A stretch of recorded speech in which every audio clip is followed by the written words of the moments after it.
Hi, this is a remedial video to help you with fixing ages in case you are running into some problems. So the database that we have here is a fake data where we have day, month, and year, and we have computed a birth date, and then we have day, month, and year of the death. So we have a death date.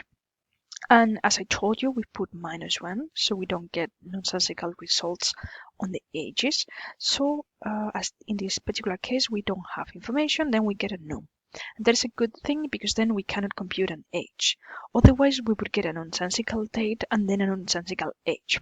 What happens then? Then when we do our pivot table with this, weird things happen.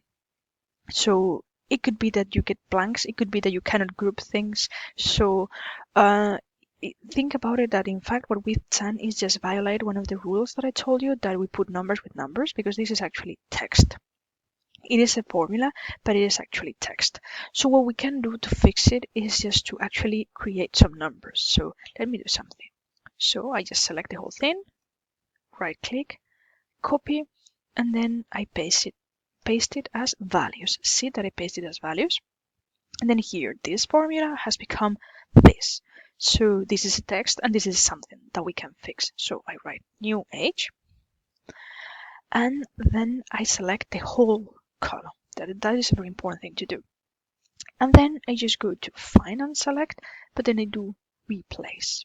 And then see what I do is just substitute this one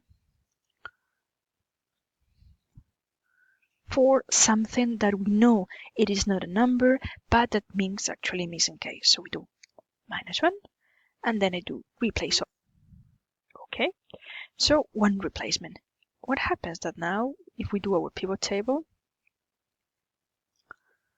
and then goes over there, then you cannot see the whole thing, but let me show you something. So if we do, let me rearrange it. Here we go. If we go age, oops, sorry, if we have it here, this is what we have, this is the problem.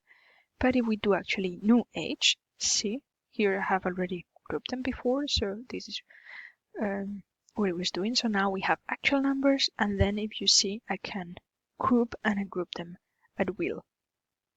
Okay, and this is the only thing that you need to know. This is just this small video so that you could see that sometimes we make decisions and then they have consequences that we didn't foresee. Like in this particular case, I thought that the number would be filtered, but as we just created one, we replace it and we go back to our -1, and then we can continue with all our computations.